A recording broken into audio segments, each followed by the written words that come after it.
Morning बच्चों।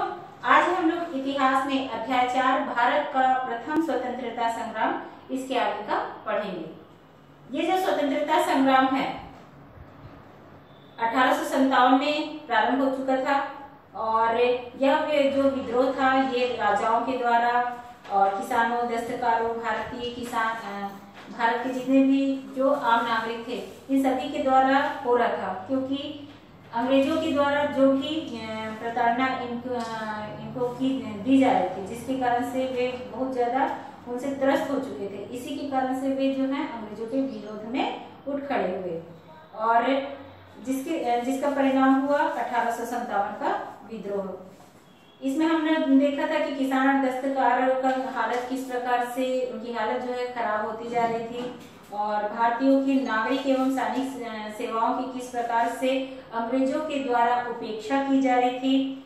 सामाजिक एवं धार्मिक सुधार का विरोध जो है, यानी कि सामाजिक और धार्मिक सुधार अंग्रेजों के द्वारा किया जा रहा था और इसका विरोध जो है हमारे जो बुजुर्ग थे या फिर जो रूढ़िवादी लोग थे उनके द्वारा किया जा रहा था। और भारत में जो है यहाँ पर भारतीय सैनिकों में असंतोष के कई कारण थे, उसको हमने देखा था। भारत में जैसे किसान थे, किसान जो है खेती का कार्य करते थे और खेती में जिस कारण से भी उनको बाधा आ रही थी, जैसे कि कर देना पड़ता था और कर की जो मात्रा होती थी इतनी ज्यादा होती थी, जिसके कारण से वे कर ना चुका पाने की स्थिति में साहूकारों से कर्ज लेते थे और कर्ज जो है साहूकारों को नहीं देने की स्थिति में अपनी जमीनें जो है उनको बेच देनी पड़ती थी और ऐसी स्थिति में अब उनके पास में रोजगार का कोई भी साधन नहीं होता था। तब वे क्या किए, अंग्रेजों की सेना में भर्ती हो गए और अंग्रेजों की सेना में भर्ती होने के बाद में जो भारतीय सैनिकों में असंतोष था इसको भी हमने पढ़ लिया था और असंतोष का दावानल उसको भी देखे थे। अब आगे के जो हम लोग पढ़ने वाले थे उसमें था विद्रोह के मुख्य केंद्र। अभी तक हमने देखा कि ये विद्रोह किन किन लोगों के द्वारा किया जा रहा था, उनमें असंतोष की भावना क्यों थी जो विद्रोह का रूप ले ली थी। अब वह विद्रोह जो था उसके मुख्य केंद्र कौन कौन से थे इसको देखते हैं। तो देखिए, शीघ्र ही विद्रोह की आग उत्तर प्रदेश, मध्य प्रदेश, बिहार, झारखंड, छत्तीसगढ़, दिल्ली आदि स्थानों तक फैल गई। सैनिकों द्वारा प्रारंभ में किए गए इस विद्रोह में स्थानीय किसान, कारीगर, जमींदार, आम जनता, राजा सभी शामिल हो गए थे। अब देखिए विद्रोह के मुख्य केंद्र कौन कौन से थे, ये स्थानों के नाम बताया गया है कि उत्तर प्रदेश में हो रहा था, मध्य प्रदेश में हो रहा था, बिहार, झारखंड, छत्तीसगढ़, दिल्ली, इन स्थानों पर जो है विद्रोह जो है धीरे धीरे करके आग की तरफ फैलने लगी थी और सैनिक द्वारा प्रारंभ में किए गए इस विद्रोह में कौन कौन लोग हुए थे, क्योंकि किसान जो है किस प्रकार से उनमें असंतोष की भावना पनपने लगी थी इसको मैंने बताया ही। कारीगर जो थे वो भी बेरोजगार हो चुके थे, जमींदार जो थे वे भी अंग्रेजों की नीति से असंतुष्ट थे, राजा जो है उनको किसी न किसी प्रकार से, जैसे कि उनके दत्तक पुत्र हैं तो उनके दत्तक पुत्र को उत्तराधिकारी ना मान करके उनकी जमीनें, उनका राज्य जो है छीन लिया जाता था या कुशासन का आरोप लगाकर उनका राज्य छीन लिया जाता था या फिर उनके राज्य पर आक्रमण करके उनके राज्य को छीन लिया जाता था। इस प्रकार से राजाओं में भी असंतोष की भावना पनपने लगी थी और आम जनता तो उनसे त्रस्त थी ही। इसी के कारण से जो है ये जो है विद्रोह जो है इन क्षेत्रों में होने लगा था। इसके बाद देखते हैं विद्रोह का नेतृत्व। अब जैसे कि यहाँ पर इन स्थानों पर, जैसे उत्तर प्रदेश, मध्य प्रदेश, बिहार, झारखंड, छत्तीसगढ़, दिल्ली, इन स्थानों पर विद्रोह तो हो रहा था, लेकिन इन विद्रोहों का नेतृत्व कौन कर रहा था। मतलब कि कोई भी जैसे कि संगठन में अगर काम होता है तो उसका एक नेता होता है, नेता के बिना तो कोई भी संगठन जो है कार्य नहीं कर सकता है, उसके अभाव में कोई भी कार्य नहीं हो सकता है। नेता जब बताएगा कि हमको क्या करना चाहिए उसके अनुरूप ही हम कार्य करते हैं, हमको सही दिशा वो दिखाता है। तो वैसे यहाँ पर जो विद्रोह का नेतृत्व हो रहा था वो कहाँ मतलब किनके द्वारा विद्रोह जहाँ हुआ तो उन स्थानों में विद्रोह का नेतृत्व कौन कर रहा था उसको देखते हैं। शीघ्र ही विद्रोही सेना ने दिल्ली पर अपना अधिकार जमा लिया। विद्रोही सेना जो है दिल्ली पर अपना अधिकार जमा लेती है। दिल्ली में विद्रोह का नेतृत्व सम्राट बहादुर शाह जफर के हाथों में था। ठीक है, अब यहाँ पर जैसे कि हमने ये देखा था कि विद्रोह कहाँ कहाँ हो रहा था, तो दिल्ली भी आया था। तो दिल्ली में कौन कौन कर रहा था नेतृत्व? सम्राट बहादुर शाह जफर के द्वारा।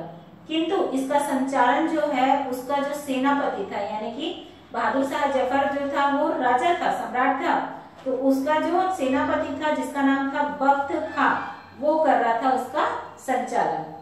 लखनऊ में अवध की बेगम हजरत महल, और लखनऊ में जो है अवध की जो बेगम थी वह जो है सेना विद्रोह का नेतृत्व कर रही थी।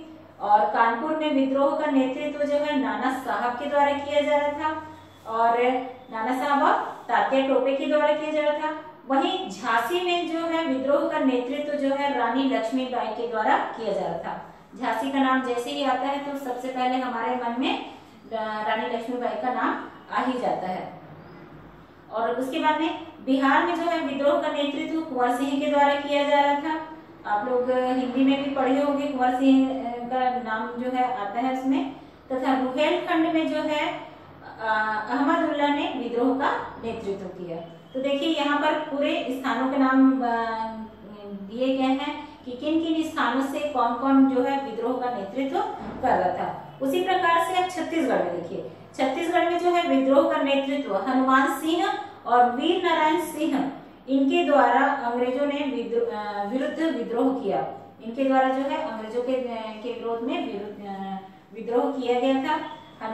वीर नारायण सिंह के बारे में तो आप लोग 6वीं क्लास से पढ़ते आ रहे हो।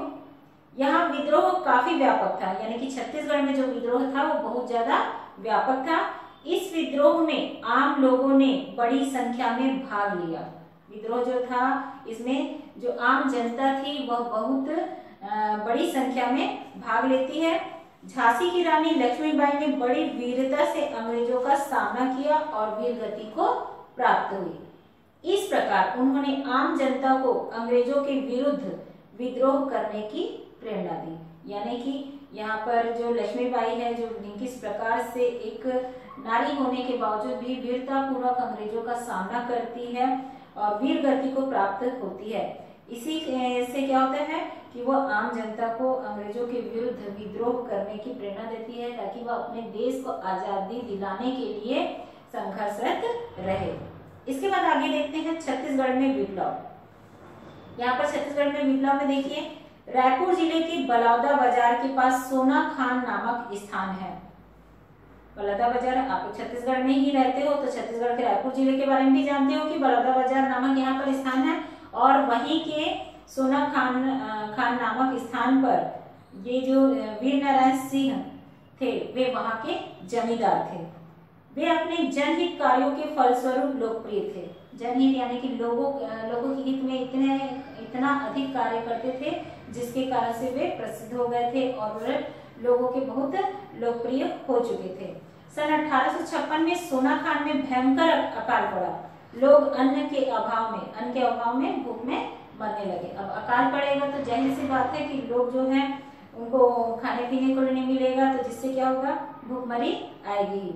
लोगों की जीवन रक्षा के लिए वीर नारायण सिंह ने एक व्यापारी के गोदाम में इकट्ठा कर रखे गए अनाज को जनता में बंटवा दिया।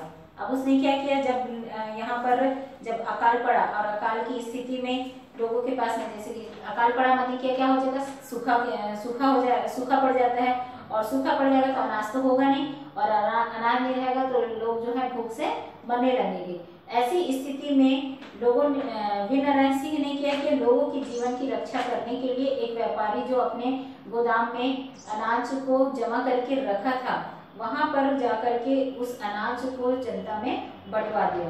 और तब उस व्यापारी ने इसकी शिकायत जो है अंग्रेज अधिकारी से की, जिसके कारण वीर नारायण सिंह को गिरफ्तार कर लिया गया और रायपुर के जेल में बंद कर दिया गया। सन 1857 ईस्वी को वे रायपुर के जेल से भाग निकले। उन्होंने लगभग 500 किसानों की सेना संगठित कर ली। 1 दिसंबर 1857 को अंग्रेजों की सेना के साथ वीर नारायण सिंह का मुकाबला हुआ। इसको याद रखेंगे कि यहाँ पर जो है 1857 को रायपुर के जेल से भाग जाने के बाद में 500 किसानों की सेना को संगठित करके 1 दिसंबर 1857 को अंग्रेजों की सेना के साथ में युद्ध करते हैं। अंग्रेजों ने सोना खान के पड़ोसी देवरी के जमींदार से मदद मांगी। उसकी सहायता पाकर अंग्रेजों ने वीर नारायण सिंह को गिरफ्तार कर लिया। बाद में रायपुर लाकर दिखावे का मुकदमा चलाया और 10 दिसंबर 1857 को उन्हें फांसी दे दी गई। इस प्रकार देश की स्वाधीनता आंदोलन में यह महान सपूत शहीद हो गया।